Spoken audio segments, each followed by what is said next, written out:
Welcome to this episode of Chatting with Staxx. I'm your host, Bill Staxx, and today I got Larry Mazza. What's up, Larry? How you doing, Billy? Good to be back. I'm doing great. People love the interviews that we do, and they love the information that they're getting, and they keep asking for me to get you back on. So here you are. Well, I'll come on for you just about any time as long as I'm home and I got a little downtime. I've been busy, which is good. So, but no, thanks again for asking. Yeah, no doubt. So last time we were, I want to thank the people that went out of their way to say they enjoyed the show and would like to see me again. I got to really thank them a lot too. I don't want to be, I don't want to miss that. Sorry about that. Yeah, no, it's okay. I get a lot of comments. A lot of people enjoy the information that you share. They know that you're a wealth of information. You've been through a lot of things in your life. And last time we were talking, you were saying you were going to tell me about a tax thing, something with the taxes and Greg. You said it was a real interesting story. Well, it was two. There's two stories now that you say that. All right, but Greg Jr. Had taxed the drug dealers. That's one time I used the word tax, street tax. He put a tax on all drug dealers. I don't think you're talking about that. But the story I think you're talking about was Big Greg. What happened when I was away, it all came out that he was an informant for 30 years.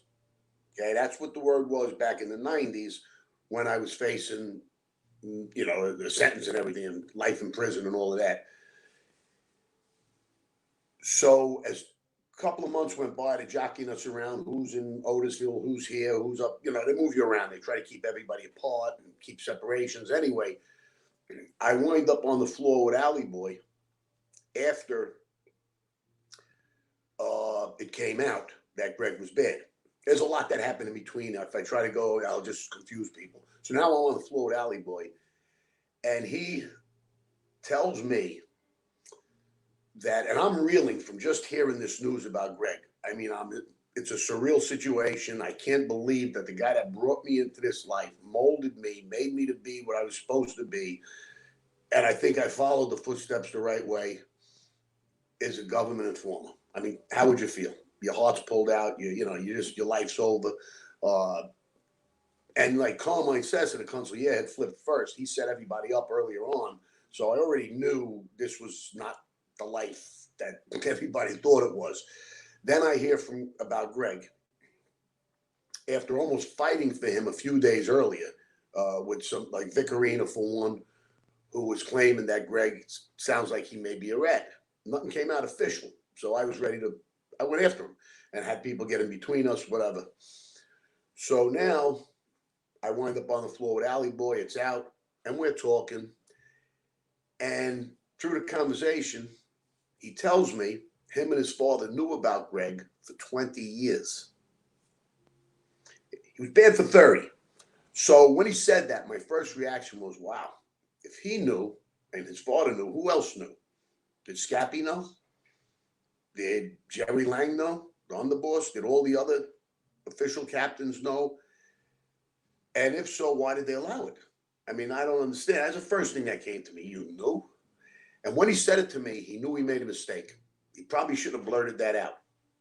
Because look, the position I'm in, here I am. He's my mentor. Now you knew, your father knew. He knew he made a mistake. Yeah. So what happened years later,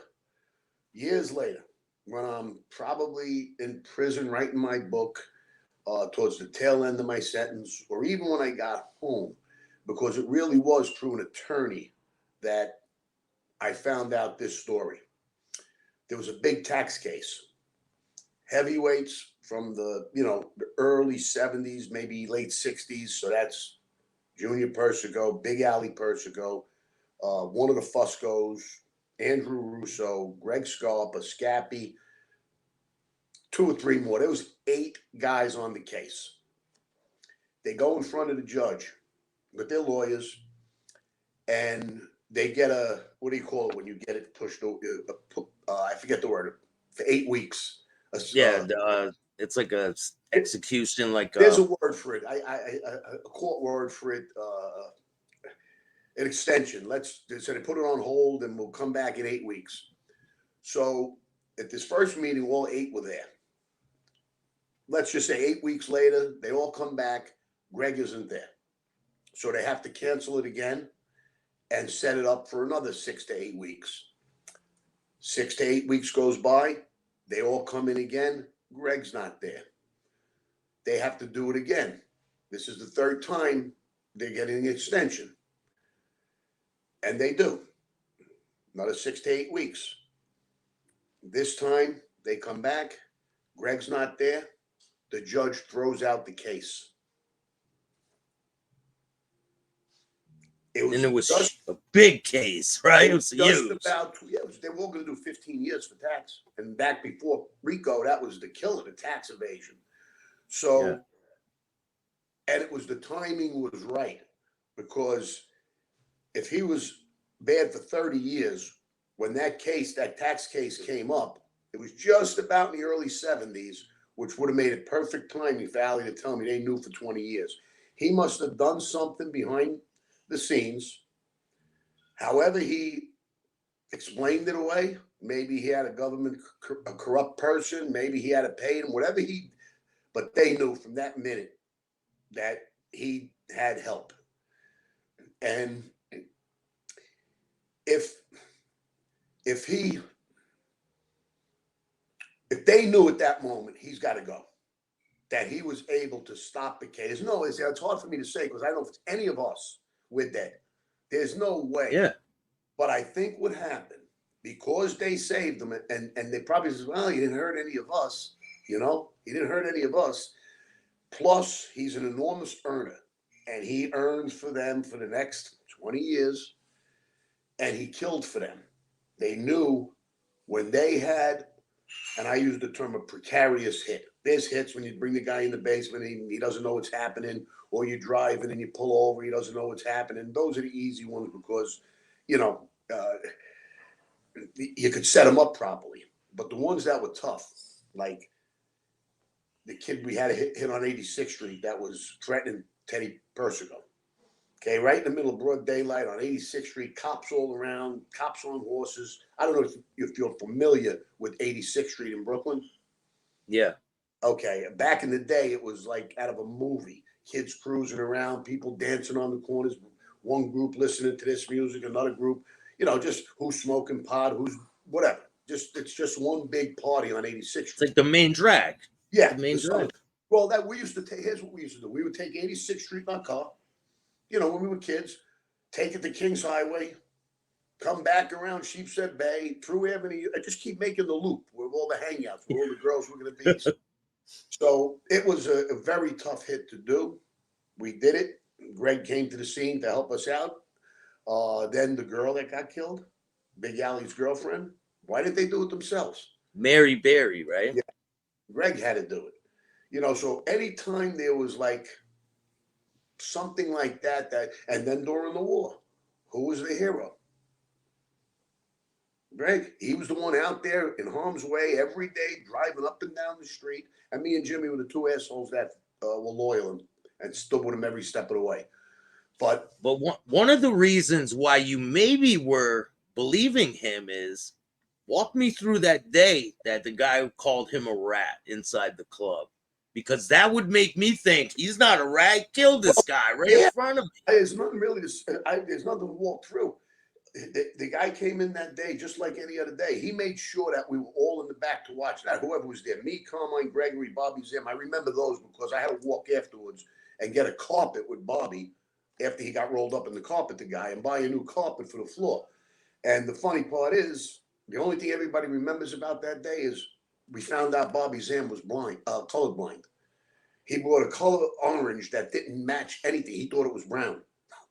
And what am I going to say? He likes the rug, by the way, I don't care. So anyway, no. You see, if there's a rule, if a guy calls you a rat, you got the right to shoot him right on the spot. Nobody's going to question it, but but if he has paperwork on you, that's different, So that's why Greg asked him that day, you got any papers to prove this? You made a comment that I was a rat? The guy backed off first. No, Greg, I was drunk. It was stupid talk. Nobody meant it. You know better than that. He was scared. He knew he made a mistake. But he asked him, Greg, do you have any paperwork? Anything to How prove that? did he say it? How did he say it to Greg? What did he say? He didn't say it to his face. Greg heard through somebody else that somebody was out in a bar and they were talking about it, and he called him a rat. So it got back to Greg. So And Greg calls him out on it. well, no, he comes every day to drop off numbers in business. He was one of our workers. So the first thing Greg did was take the money from him, take the numbers, put them in the drawer, and then he asked him, "What is this I hear? I'm a rat." The guy knew exactly immediately what he was talking about. And that's when he said, "No, Greg, I didn't mean anything like it. Just how it is. Guy's talking and it gets stupid." He says, "So you got no paperwork or anything like that, right?" He says, "No." Greg reached in the drawer, came out with the gun just like that. And that's not a gun, it's keys. So don't get me arrested. Yeah. And he shot him right across the desk and hit him. So no, Did you shoot him in the face? Right there. Right in the middle. And the other thing is, other guys in the family, when they would get an inkling that there's got to be something wrong, he'd go kill 4 guys. And then the rest of the family would say, well, he can't be a rat. He's this much of a murderer, Yeah. But a lot of times he would call up and blame somebody else. I found that out later on too. So, maybe some people in the government actually believed him that it wasn't him, it was somebody else in the family. And that's part of the reason he never took an official captain spot. I think he would have had to relinquish his, what do you call it, confidential informant status. Because would have now put a bigger target on him. Well, right? he's a managerial role now. Okay. It's one thing to do a hit in their eyes. Okay. But then at the end of the day, everybody's in the conspiracy. Even if you brought the shovel, like I said, you're in the conspiracy. But I think it was more that, how do you put it? That ordering a hit in their eyes is the worst thing in the world. So if you're ordering the hit, I guess they can't have you be one of their informants. And again, I don't know if that's the exact rule they have, but I believe in my heart that's the only reason he never took a captain spot. He would have had to give that up. So when you're first hanging around with Greg, right? What's the first sign of violence towards someone, or the first murder that you witness? Well, the first sign of violence is little things like beatings. Where a guy comes in that owes money and we got to go to work on him. The first one I watched most of it, I was just there. I was a kid. First time I saw something like that. And then along the way, other guys would be brought in that owed money, and you'd see them get bounced around the walls. And then eventually, little by little, I got part of it. I had to start proving myself. I was in business. I was starting to be looked up to as his right-hand man, or his nephew, his most trusted guy alongside of Gregory. And, so I had to start. I couldn't just sit there and watch. You're in there. And don't forget, I was still with Linda. And I didn't want her to think I was inferior to any of these guys. It became a pride thing too at that young age. That peer pressure, like anything else. So it was, and then again, it does become almost second nature. It's like we're beating a guy up that screwed us, or broke a rule or did the wrong thing. So you feel like you're doing a man's thing, like this. We're keeping order, And that was the first hit I saw firsthand. That's how when he called him a rat. Yeah. The other one. Now, what are you thinking when that happens? Are you shocked? Are you like, holy shit, I don't want to be a part of this? Even the seasoned guys, like Carmine, ran out of the room. He backed off and got out of the room. It's not fun, nice to look at to see the guy's brains literally, hit the wall. I think some of them splashed on Carmine. That's why he ran out. And it's Carmine says it, a future consigliere. Gregory, Bobby, we were all just, shocked. But what are you going to say? What are you going to do? Again, it's a test. These are tests sometimes too. So, then later on, you're asked to do little things. We talked about that all the time. I don't, need to go through that again, but you start doing a little something, then little by little. And again, it's never, what they say in the movie, you're going to have to kill your best friend. It's unnecessary. There's no reason for anybody to ever come to me and say, you got to kill Jimmy. First of all, if you're a true friend and you're loyal, you're going to pull that guy's coattail. You're going to let him know. You're going to have him take off or leave or say, if there's you can't save him, I'm not going to go kill my best friend. And later on in life, when we were now more than just kids hanging around, when we moved up that ladder a little bit, you're going to tell me to kill my best friend? You're going to have to kill me too. You know that. Because there's a good chance there's going to be big retaliation, So it all depends. There's a lot of, I talk to people about this all the time. It's sometimes at a speech that I'm doing or even if I'm meeting up with old friends from the old days, we run into each other or some guys are back talking again. I mean, that's human nature. You think about, what's the word, timing. There's a lot of timing involved in this life. If certain things happen when you're a young kid just hanging around, it's different than if something happens halfway up that ladder. And then it's a little different if now you're pretty much high at the top of that ladder, not alongside of Greg, but getting closer to him. Now you have to act a whole different way around people, and also getting made, getting up to captain, getting getting maybe lucky enough to grab a piece of a business. It's all timing. There's guys that became captains that were not ready, maybe would have never been captains, except for the fact that their main guy just went to prison.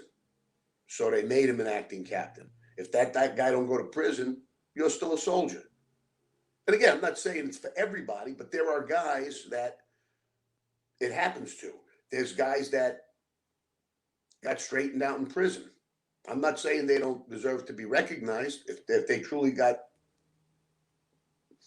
spoken to that day. That's all it is. I mean, it's not, everybody says it's a big ceremony. Yeah, it is. It's nice to go through that, but we couldn't do the whole ceremony. We couldn't prick the finger because of AIDS. In the bathroom. Yeah. What was your ceremony like? In the bathroom, in a jail, you can't. I mean, you probably could prick the finger. What are you going to use? A plastic butter knife? You're going to burn saints. You can't do that. When a guy gets up from good fella to captain, there's no magic wand that comes out and a big ceremony. We don't put on our black suit and anoint him with holy water. You have a witness. You have another good fella there, and the captain who's passing it along. And that's what happened with Greg Jr. Greg Jr. became a captain. His father was the witness. Came back in. He introduced us all to our new captain. Later on, at the ceremony, after mine, Greg was made an official skipper for a reason. Actually, it happened first. I reversed that. They made him a skipper at the earlier meeting just because when Jimmy and I were going to get our button, we would be put with a captain. And if Greg isn't a captain, officially, they got to move me to a captain. So they can move you out of the crew to a different crew. It happens all the time. It happens all the time. On my Cessna went with Vic Arena. Billy, Joe Sapp or Johnny Sapp, I forget which one, went on the Wild Bill. Who else? Who else was the Bobby Zam? He went with Vic Arena. That's where they put him. Yeah. Then Vic was smart. He made them both captains real quick because he knew what he was going to be doing down the road. And having some of Greg's guys there would have been, good. But anyway, so now after that, and Greg would have never let it happen because he wasn't going to lose me and Jimmy. At that point, we were the only two he trusted. I mean, 100%. There was other guys, but he said, I'm never going anywhere without you two by his side. It was, he knew we wouldn't turn on him, and he was right.